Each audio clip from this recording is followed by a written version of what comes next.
남천에 와서 개척한 지가 한 2년 좀 못 미친 것 같습니다. 두 번째 추수감사절을 지내게 하신 하나님께 감사의 영광을 돌립니다. 여러분들에게도 오늘 추수감사절 임하신 하나님의 은혜가 강같이 넘치길 예수 이름으로 축원드립니다. 오늘 제목을 한번 다 같이 한번 읽어보도록 하겠습니다. 시작. 진짜보다 더 진짜 같은 가짜. 여러분, 제가 이 제목을 드린 것은 이 제목에 대한 답을 여러분들이 한번 찾아보셨으면 좋겠어요. 여러분, 진짜보다 더 진짜 같은 가짜가 무엇일까요? 진짜보다 더 진짜 같은 가짜가 무엇일까요? 저는 영화라고 생각합니다. 영화. 여러분, 영화 좋아하시죠? 이 영화는 진짜보다 더 진짜 같은 가짜가 영화입니다. 여러분, 영화의 종류를 보면 액션 영화, 범죄 영화, SF 영화, 멜로, 스릴러, 코미디 등이 있습니다. 또한 영화를 이루는 기본은 가상을 전제로 하거나 실화를 전제로 하는 각본에 따라서 영화가 이루어진다는 것입니다.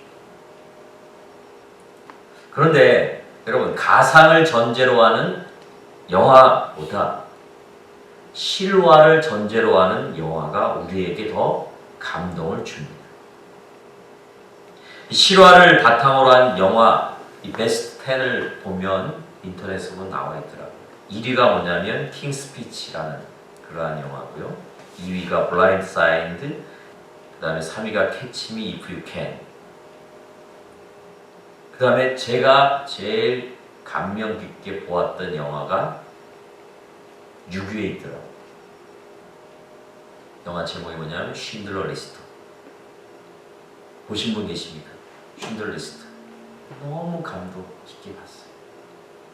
왜 그렇게 감동이 있냐? 나중에 알아보니까 이 영화가 실화를 바탕으로 했더라고요.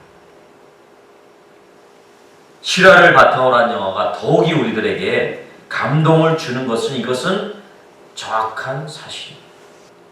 실제로 일어났던 이야기라는 것입니다. 거짓으로 꾸미거나 가상으로 만들어낸 것이 아니라 사실 그 자체이기 때문에 우리에게 주어지는 감동은 2배나 더해지는 것입니다.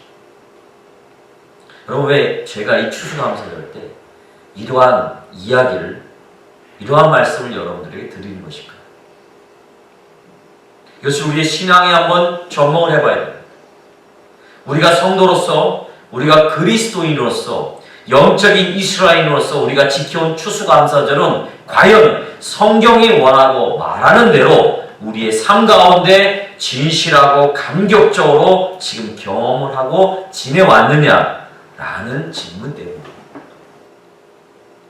과연 우리는 실화가 주는 영화의 감동처럼 우리의 추수감사절이 감격이고 우리의 삶에 그 성경이 말하고 있는 그 감사가 진실로 실제가 되어지고 있느냐 이거예요. 여러분, 오늘 드리는 이 추수감사절은 저에게는 45번째 추수감사절이 될 것입니다. 우리 학생들은 17, 18, 19 또 어떤 분들은 더 많은 시간의 추수감사절이 될 것입니다. 그럼 오늘 드려지는 이 추수감사절이 과연 이스라엘 백성이 하나님 앞에 보이고 그렇게 감사하며 지냈던 감격의 추수감사절이 나에게 지금 전해지고 경험되어지고 있는가? 그렇지 않다면 우리의 드려지는 이 절기의 추수감사절은 한낱 행사로 전락할 수밖에 없다는 것입니다. 그래서 저는 우리 사랑하는 성도 여러분들에게 우리가 진정 성경이 원하고 말하고 있는 정말 감격적이고 그렇게 하나님의 은혜가 하나님의 그렇게 감사 이 감사의 부분이 나의 삶의 신앙에 그렇게 감격적으로 다가오기 위해서 몇 가지를 여러분들에게 전하고자 합니다. 말씀을 통해서 여러분들에게 그러한 진정한 추수감사절의 감격이 다시 한번 나한테 회복되기를 원하는 마음으로 말씀을 전할 때 하나님의 은혜가 있기를 예수 이름으로 축원드립니다. 첫 번째로는 우리가 진정한 감격의 추수감사를 드리기 위해서는 이 감사의 의미를 바로 알아야 됩니다. 여러분, 오늘 14절부터 16절까지의 본문의 말씀을 통해서 이스라엘이 하나님 앞에 감사하는 이 감사의 내용을 통하여 그 감사의 의미를 살펴볼 수가 있습니다. 한번 정리를 해볼까요? 14절부터 16절까지 보면 이 이스라엘 백성이 이 추수감사절, 쉽게 수장절을 어떻게 지내는가를 보면 감사의 의미를 찾을 수가 있어요. 첫 번째로는 모든 사람이 함께 즐기는 절기였습니다. 그러니까 모든 사람이 함께 즐기는 감사의 모습이 있었다는 것입니다. 그리고 두 번째로는 일주일이라는 7일이라는 이 기간 동안에 감사의 모습을 찾을 수 있었어요. 이 수장절은 7일 동안 지냈어요. 그 다음에 빈손으로 보이지 않는 그러한 절기였다는 것입니다. 여러분, 이것을 한번 정리해 볼까요? 이 감사의 의미를 16절까지 정리를 하면 신분의 차이를 넘어서 모든 사람에게 주어지는 하나님의 은혜를 일주일이라는 기간 동안 감사를 드렸을 때 자신의 모든 삶 가운데 하나님의 은혜가 우리 인생의 아주 작은 부분까지 미치고 있었음을 발견하고 그로 인해 공수로 하나님께 오지 않을 수밖에 없음을 깨닫는 것이 바로 추수감사절의 의미예요. 여러분, 우리가 진정한 이 감사의 절기를 지내기 위해서는 하나님께서 정의하신 감사를 온전히 깨달아야 돼요. 감사의 사전적인 의미보다 오늘 말씀을 보면 하나님께 이스라엘 백성이 하나님 앞에 3대 절기를 지냄으로 하나님 앞에 보여지는 이 관계를 통하여서 이 수장절, 그 안에 들어있는 겁니다. 여러분, 이 수장절, 즉 추수감사절을 지낼 때는 중요한 신앙의 하나님의 메시지가 그들에게 있었어요. 이 7일이라는, 그리고 모든 사람이 즐거워하고 그래서 하나님 앞에 공수로 오지 아니했다는 것, 뭡니까? 하나님께서 이스라엘 백성들과 언약의 관계로 너는 내 백성이다 라고 증명하는 절기가 바로 3대 절기예요. 그 중 안에 들어있는 게 수장절이란 말이죠. 그래서 너는 내 백성이다. 그러므로 절기를 지킴으로 절기 안에 거함으로 말미암아 하나님께서 특별히 택한 백성에게 주어지는 은혜를, 그 감사의 은혜를 반드시 경험할 것이다 라는 하나님의 메시지가 있는 거예요. 그러니까 우리가 추수감사절을 지내며 어떻게 보면 수장절, 가을에 드려지는 거죠. 7월 달에 7월 12일이니까 이스라엘 여우로 따지면 그때부터 22일까지 7일 동안 지내면서 이스라엘 백성에게 가슴에 그렇게 와닿고 경험해야 될 것이 무엇이냐? 이 절기를 지킴으로 너희는 내가 택한 하나님의 백성이다. 그 백성에게 너희들이 창고에 쌓아놓고 지금 모든 것을 저장해 놓은 저것을 바라봄으로 말미암아 저것의 모든 그 복주심이 하나님에게 있음을 발견하는 절기가 바로 추수감사죠. 또한 이 절기를 통하여 하나님은 나의 아버지 되시오, 나의 모든 것을 제공해 주시는 하나님임을 철저히 깨닫는 그 시간이 며칠이었다고요? 7일이었습니다. 일주일이었습니다. 여러분, 7이라는 숫자는 성경에서 어떤 의미가 있을까요? 하나님이 이 세상을 창조하셨을 때 며칠 동안 창조하시고 하루를 쉬었죠? 6일 동안 창조하시고 하루를 쉬셨습니다. 7이라는 것은 안식을 의미합니다. 또한 이스라엘에서는 7이라는 숫자는 완전한 숫자를 의미합니다. 여러분, 근데 수장절, 초막절은요, 이 초막을 지으면서 7일 동안 그 안에서 거하는 절기입니다. 모든 사람들이 자기 집을, 편안한 집을 내비두고 초막절을 짓고 그 안에서 지내면 여러분 즐거웠겠습니까? 감사가 남았겠습니까? 물론 가을에 그 열매를 보고 하나님께 감사했지만 그 감사가 진정한 감사가 아니었어요. 그리고 하루를 지내요, 이틀을 지내요, 3일을 지내요, 4일, 5일, 6일, 7일을 지내면서 그 초막절 안에 거하면서 그 이스라엘 백성이 경험했던 것이 무엇일까요? 처음에는 작은 감사였어요. 그러나 가면 갈수록 이 수장절을 초막절을 지내면 지낼수록 하나님께서 나를, 우리를, 우리 가정을, 우리 민족을 이렇게 먹이셨구나. 저것을 보면서 감사했던 그 감사가 이제는 어떻게 됩니까? 점점 구체적으로 내 삶의 감사로 여겨지는 것이.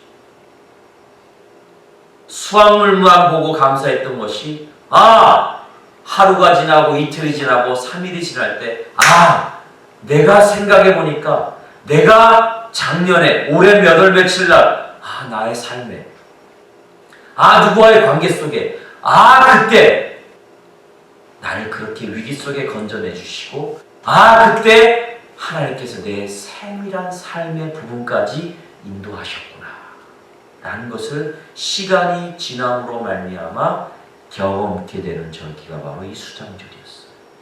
그리고 7일 동안 지내면서 완전한 하나님의 은혜가 주어진 것을 이스라엘 백성은 경험했어요. 그리고 그들에게 생겨난 감정 중에 하나가, 은사 중에 하나가, 선물 중에 하나가 무엇인지 아십니까? 기쁨이었습니다. 따라합시다. 기쁨이었다. 예.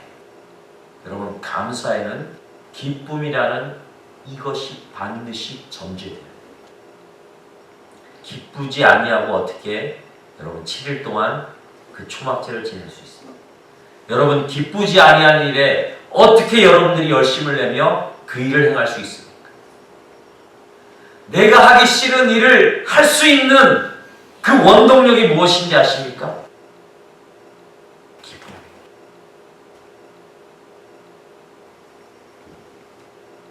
내가 할 수 없는 일을 할 수 있는 것은 즐길 때 그 일을 할 수 있는 거예요. 내가 기뻐하는 일은 열심히 할 수 있는 거예요. 내가 기뻐하는 그것에 진정한 감사의 모습이 나타날 수 있다는 것이죠.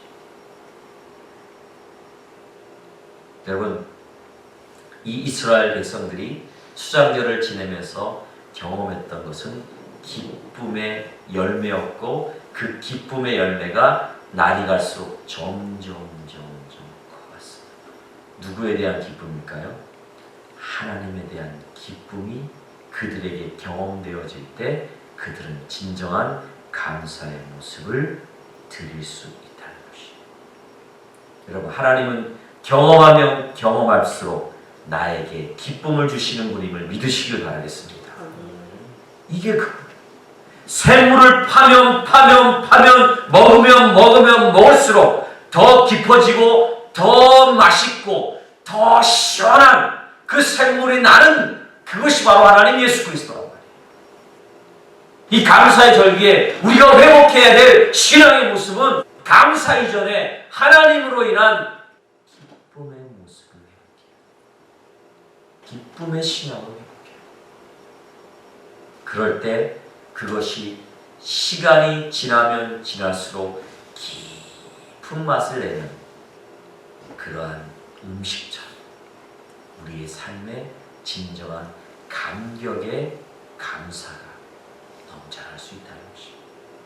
이 수장절을 7일 동안 보내면서 이스라엘 백성은 하나님께서 주신 이 기쁨 안에 날마다 오늘, 내일, 모레 오늘 부어주신 기쁨으로 감사했지만 내일 더 기쁜 발견하는 그 기쁨을 통하여 더 깊은 감사를 하나님께 드릴 수 있었다는 것입니다. 이 기쁨의 배가 되는, 그래서 진정한 감사의 모습을 여러분의 삶 가운데 들으시길 바라겠습니다. 그것이 우리의 지금 보여지는 나의 물질의 척도 때문이 아니라 가장 우리에게 기쁨의 근원이 되는 것이 무엇이냐면 이스라엘 백성이 그들이 절기를 지키며 하나님 앞에 나온 그것 자체가 기쁨이 되는 것을 깨달았을 때요. 그게 뭐냐? 나는 모든 이 세상의 사람들보다, 우리는 이 세상의 모든 민족보다 더 탁월한 하나님의 선택하심을 입은 백성이다라는 이 은혜의 기쁨을 깨달았을 때 그들이 물건과 소산물을 쌓아놓은 처음에는 그것을 보고 감사하고 기뻐했을지 모르지만 그들이 나중에는 하나님께서 택하신 이 택하심으로 말미암아 진정한 기쁨과 감사의 모습을 드릴 수 있다. 여러분, 여러분들의 돈이나 우리의 건강으로 인해서 우리가 얻는 감사와 기쁨은 무한할 수가 없습니다. 유한하다는 거예요. 언젠간 그것은 끝을 맺을 수밖에 없다는 거예요. 돈은요, 있으면 없어지기 마련이에요. 건강요, 건강하다고 자만하지 마십시오. 어느 한순간에 건강이 사라질 수가 있습니다. 그것으로 인한 우리의 기쁨은 한정적이라는 것이, 오래가지 못한다는 것이. 그러나 지금 이스라엘 백성에게 참된 기쁨, 감사의 조건으로 그들이 경험하고 있는 것이 무엇이냐? 하나님이 나를 택했다. 하나님이 우리를 택했다. 하나님이 우리 민족을 택하셨다. 나는 이 구원의 기쁨에 감격하였다는 것입니다. 여러분, 하나님이 저와 여러분을 택하시고 구원하신 이 기쁨의 감사의 그 모습에 충만한 자들이 되시기 바라겠습니다. 이 구원으로 말미암은 기쁨과 감사가 진정한 추수감사절에 우리가 누려야 될 감사의 감격인 것이. 그것을 묵상하시길 바라겠습니다. 이것이 묵상하면 묵상할수록 내 삶에 그렇게 살아내면 살아낼수록 그것에서 느껴지고 경험되어지는 그 기쁨은 세상에 주는 어떤 기쁨과 평안보다 귀하다는 것을 경험하시고 예수 이름으로 축원드립니다. 이것이 회복되어지는 수장절, 추수감사절, 이것이 진정한 감사절의 감격을 느낄 수 있다는 것이. 두 번째로는요, 시편 108편 말씀을 통해서 보면 저는 다윗의 이 감사를 우리는 기억해야 된다고 생각합니다. 그는 주의 인자하심과 진실함을 감사의 모습으로 드러냈던 자예요.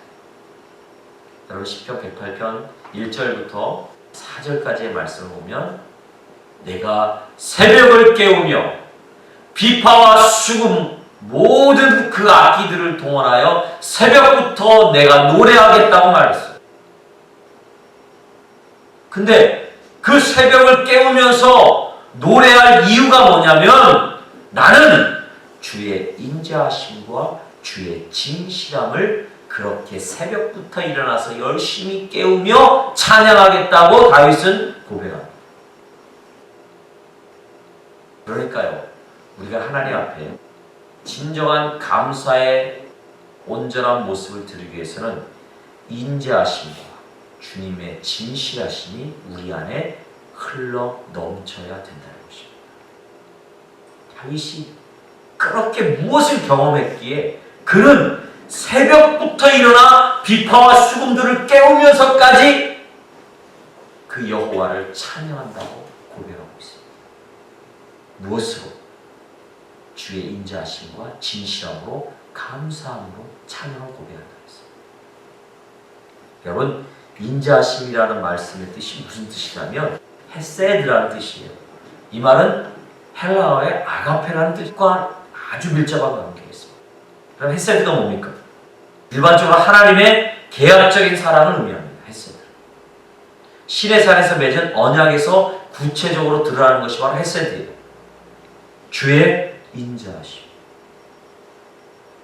그러니까 시내산 언약은 뭡니까? 하나님의 조건 없는 구원 은총에 대해 이스라엘이 어떻게 응답해야 하는가를 가르치는 규범을 말합니다. 하나님이 이스라엘 구원하셨을 뿐만 아니라 그들이 하나님의 은혜와 응답하면서 살아야 할 규범들까지 자세하게 가르쳐 주신 것이 바로 헤세드, 하나님의 주의 인자하심이라는 것입니다. 찬양에도 있지 않습니까? 주의 인자가 생명보다 나음으로 내 입술이 여호와를 찬양하라. 여러분, 이 시편 108편은요 어디에서 본떠왔냐면 시편 57편 7절에서 11절 말씀과 시편 60편 5절에서 12절의 말씀, 그 시편의 말씀을 따와서 지은. 그러면 다윗이 주의 인자하신 이 헤세드, 그리고 진실하심, 이것을 어느 때 경험하게 되었냐? 바로 시편 57편 7절에 11절 말씀을 보면 그때에 다윗은 하나님의 인자하심과 진실하심을 경험했어요. 특별히 시편 57편 7절에 11절 보면 주의 헤세드, 그 인자하심을 경험했어요. 그럼 이때가 어느 때냐? 다윗이 이스라엘 왕에 오르기 직전의 상황을 시편 57편 7절에 11절에 말씀하시고 있어요. 그 상황. 그때 어떤 상황이었습니까? 왕이 오르기 직전에 누구로부터 쫓김을 받았냐면 사울로부터 쫓김을 받았어요. 그래서 다윗이 사울에게 쫓김을 당한 후에 동굴에 피신하였을 때 지어진 시가 바로 시편 57편 7절에서 12절 말씀. 그때 그는 주의 인자하심을 그곳에서 경험했습니다. 그렇게 왕이 되고자 하는 하나님의 그 약속이 있었건만 지금 현실은 이 동굴에 피신하여 내 생명이 지금 일촉일발 완전히 호롱불 같은 그런 상황에 처해 있을 그때에 다윗은 노래했습니다. 다윗은 고백했습니다. 여호와의 인자하심이, 여호와의 헤세드가, 주님은 나를 택하셨고 구원하셨고 나에게 어떻게 하나님 앞에 보여야 될 신앙의 모습까지 보이신 그 헤세드의 하나님께서 지금 내 상황이 이러할지라도 나를 반드시 이스라엘 왕으로 세우실 거란 그 믿음의 은혜로 하나님 앞에 고백한 그때의 주의 인자하심을 경험했다는 것이죠. 여러분, 하나님의 인자하심과 하나님 앞에 감사함은요, 내가 평안할 때, 안전할 때보다 내가 지금 상황이 어렵고 고난이 있을 그때 더욱이 하나님 앞에 노래해야 될 신앙의 덕목이라는 것이죠. 그때 발견할 수 있다는 것입니다. 무엇을요? 헤세드, 아가페, 하나님의 사랑, 하나님의 그 언약적인 사랑, 누구를 향한, 날 향한 이 언약적인 사랑을 그 고난의 그때 하나님께서 우리들에게 강력하게 보여주실 줄 믿으시길 바라겠습니다. 그리고 노래합니다. 다윗이 그때 어땠어요? 하나님께서 선택한 그 사울, 죽일 수 있는 그 상황에도 그 다윗은 하나님 택하시고 기름 부은 사울을 죽이지 아니했습니다. 이게 바로 하나님께서 택한 백성이 어떻게 신앙적으로 보여야 될 신앙의 덕목, 즉 헤세드, 언약의 관계에서 하나님이 구원시켜 주시고 어떻게 너희들이 하나님 앞에 보여야 될 이 십계명과 같은 덕목으로 다윗이 고백한 신앙의 말씀이에요. 필요합니다. 여러분, 절대로 고난과 어려움과 주의 약속과 주의 구원과 주의 말씀을 믿고 나가실 때 내 앞에 고난과 어려움이 있더라도 절대로 세상적인 방법을 택하지 마십시오. 하나님께서 주신 그 계명, 하나님께서 주신 신앙인으로서 지켜야 될 그 말씀만을 굳건히 따라가시기 바라겠습니다. 그럴 때 주의 인자하심이 우리 안에 풍성히 흘러넘치므로 우리가 주님께 감사함으로 다윗이 그렇게 비파와 수금을 들어 하나님 앞에 고백했던 그 감사의 열정이 우리 안에 회복된다는 것입니다. 사랑하는 여러분, 우리는 넘어질 것 같으나 넘어질 수 없는 존재들입니다. 꺾어질 것 같으나 꺾어질 수 없는 존재들이 저와 여러분을 믿으시기 바라겠습니다. 저는 오늘 이것을 붙들고 오늘 하루도, 이 일주일도, 이 한 달도 걸어가길 원합니다. 누구보다도 눈에 보이는 것들을 보면 낙망할 수밖에 없었습니다. 실망할 수밖에 없었습니다. 아니, 하나님의 존재 자체를 부정할 수밖에 없는 모습에 있었습니다. 그러나 하나님은 절대 나를 통하여, 우리를 통하여, 이 우리 민족들을 통하여 감사로 여호와 앞에 새벽을 깨우며 비파와 수금으로 찬양하게 만드실 그 하나님을 믿습니다. 여러분들의 삶은 마찬가지 않습니다. 내 삶이 억울하고, 내 삶이 지금 곤고하고, 내 삶이 영적으로 그렇게 무감각할지라도 하나님께서는 결국에는 다윗을 그렇게 새벽을 깨우며 노래하며 감사의 사람으로 만드신다는 사실을 여러분 고백하시길 바라겠습니다. 확신하시길 바라겠습니다. 이 주의 인자하심이 우리 안에 가득 찰 때 우리는 진정한 삶의 감사를 하나님 앞에 드릴 수 있다는 것입니다. 그 하나님은요, 에메트의 하나님이십니다. 그 하나님은 진실한 하나님이십니다.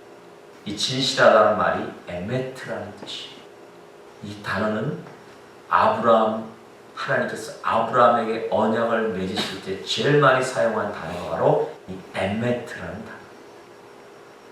내가 너로 만국의 열국의 아비가 되게 하게, 복의 근원이 되게 하게, 내가 지시할 그 땅을 너에게 주겠노라 라는 이 하나님의 에메트, 진실한 약속을 하나님께서 아브라함에게 약속하신 것을 반드시 이루신 그 에메트의 하나님, 그 하나님이 아브라함 속에 있었을 때 아브라함은 끝내 하나님이 약속한 그 언약의 3대 언약을 경험했다는 것입니다. 여러분, 감사로 제사드린 자는 반드시 하나님이 약속하신 언약과 말씀에서 약속하신 그 생명의 언약들을 여러분들 향해 이루실 줄 믿으시길 바라겠습니다. 그럼 우리 신약을 지나 예수님의 승천을 경험하고 예수님의 다시 오심을 기다리는 우리에게 주어지는 하나님의 언약이 무엇일까요? 저는 이 말씀을 마지막으로 여러분들에게 전하고 말씀을 마치고자 합니다. 사도행전 1장 8절에 보면 오직 성령이 너희에게 임하시면 너희가 권능을 받고 예루살렘과 온 유대와 사마리아 땅까지 이르러 내 증인이 되라. 이것이 우리들에게 말씀하신 언약의 말씀입니다. 여러분, 에클레시아가 되시길 예수 이름으로 축원드립니다. 여러분, 에클레시아의 진정한 의미를 깨닫는 그것이 우리들에게, 저와 여러분들에게 이 마지막에 하나님께서 명령하신 약속입니다. 이것을 하나님 분명히 이루실 것입니다. 택함을 받은 자들이요 보냄을 받은 자가 되라. 이게 에클레시아예요. 여러분, 근데 우리는 지금 우리 한국교회는 택함을 받은 자의 머물러 있습니다. 보냄을 받은 자의 삶을 감당하지 않고 있습니다. 제가 꿈꾸는 교회는 작지만 한 사람의 택함을 받은 자를 보냄을 받은 자로 세우고 그 보냄을 받은 자가 그곳에서 다시 보냄을 받은 자로 또 제자되고 제자화되는 것입니다. 여러분, 교회는 이 에클레시아는 택함을 받은 자들의 모임이지만 반드시 보냄을 받는 자가 되어야 됩니다. 교회를 수직적으로만 쌓고 교회를 그 안에서만 세를 누리며 그렇게 팽창하며 증가하는 것에만 관심을 가지는 것은 진정한 에클레시아가 교회 모임, 그 하나님의 백성들, 나는 택함을 받았고 이제는 제자가 되어 세상을 향하여 내 삶에 있는 그곳을 향하여 진정한 보냄을 받은 자가 되어서 그곳에서 진정한 하나님의 에클레시아를 이루는 이 사명을 감당하셔야 돼요. 직장 속에 그 사명을 감당하셔야 돼요. 우리 학생들도 마찬가지. 내가 택함을 받은 그것이 끝나는 것이 아니라 보냄을 받은 그 학교, 그 학원에서 진정한 보냄을 받은 자의 진정한 제자의 모습을 땅끝까지 이르내 증인이 되라는 이 하나님의 말씀을 기억하며 그곳에서 빛과 소금 역할을 감당하고 향기를 드러내는 이 사역이 하나님께서 예수님께서 우리들에게 주신 마지막 사명이요 언약이라는 것입니다. 이것을 진실하게 행하시기 바라겠습니다. 그럴 때 우리 안에 기쁨이 필요하고 감사가 필요한 것이, 이 감사, 이 기쁨을 오늘 이후로부터 여러분들의 삶 가운데 풍족하게 흘러넘치시기 예수님으로 축원드립니다. 이 기쁨으로 살아나시고 이 기쁨으로 진정한 에클레시아의 온전한 모습이 우리 안에 이루어지길 예수 이름으로 축원드리고 부탁드립니다. 기도하겠습니다. 하나님 감사합니다.